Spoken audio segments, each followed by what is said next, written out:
కాంగ్రెస్ ప్రభుత్వం ఒక ఫ్రాడ్ కంపెనీని తీసుకొని వచ్చి నకిలీ మద్యాన్ని తెలంగాణ రాష్ట్రంలో ప్రవేశపెట్టే ప్రయత్నం చేసి ఇక్కడ ఉన్న ప్రధాన ప్రతిపక్షంగా బీఆర్ఎస్ పార్టీ దీని మీద లేవనెత్తి కేసీఆర్ గారి పాలనలో ఏనాడు కూడా నకిలీ మద్యము కల్తీ బీర్లు అట్లాంటివి రానివ్వకుండా, ఎందుకంటే చూస్తున్నాం కదా గుజరాత్ డ్రై స్టేట్ అని చెప్పుకునే గుజరాత్ లో నకిలీ మద్యంతో తాగి దాదాపు 50 మంది చనిపోయారు.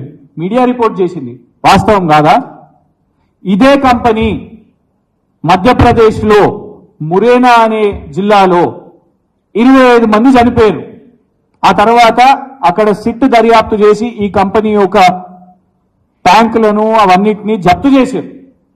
అట్లాంటి కంపెనీని మంత్రి గారు ఫస్ట్ వస్తలేదు, ప్రతిపాదన లేదని, ఆ తర్వాత నాకు సమాచారం లేదు, నాకు సమాచారం లేకుండానే అధికారులే తెచ్చిరని, ఆ తర్వాత అధికారికంగా చాలా గొప్ప కంపెనీ ఇది, చాలా ప్రెస్టీజ్, ఈ సోమ్ డిస్టిలరీస్ అనే సంస్థ వాళ్ళు తెచ్చే కల్తీ బీరు తెస్తే మా కాంగ్రెస్ ప్రభుత్వానికి రాష్ట్రానికి చాలా గొప్ప జరుగుతుంది, ఇది మా ఘనత అని రాసి ఇవాళ సింపుల్ గా రద్దు చేస్తున్నామంటే మరి విచారణ ఏముండదా?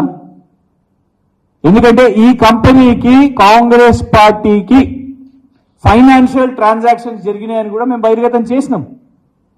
అఫీషియల్ గా కోట్ల రూపాయలు కాంగ్రెస్ పార్టీకి ఈ సోమ్ డిస్టిలరీస్ అనే వాళ్ళు ఇచ్చిండ్రు. ఇండియా టుడే లాంటి సంస్థ కూడా సోమ్ డిస్టిలరీస్ కి దిగ్విజయ్ సింగ్ గారికి సంబంధం ఉంది అని కూడా ఎప్పటి నుంచో దశాబ్దాల నుంచి ఆర్టికల్స్ ఉన్నాయి. రేపు బాధ్యత ఎవరిది అనేది అడుగుతున్నాం. మంత్రి గారు ఒక పాలసీ లేదని చెప్పి మీడియాను బెదిరించి మళ్ళా లేదు పాలసీ తీసుకున్నాం ఇచ్చినామని చెప్పి అప్రూవల్స్ ఇచ్చినామని చెప్పి మళ్ళా తర్వాత క్యాన్సిల్ ఇవాళ చేసుకుంటే ఇందుకే ఇట్లాంటి యూటర్న్లు చేస్తున్నారు కాబట్టి దీన్ని తుగ్లక్ పాలన అని అంటున్నాం.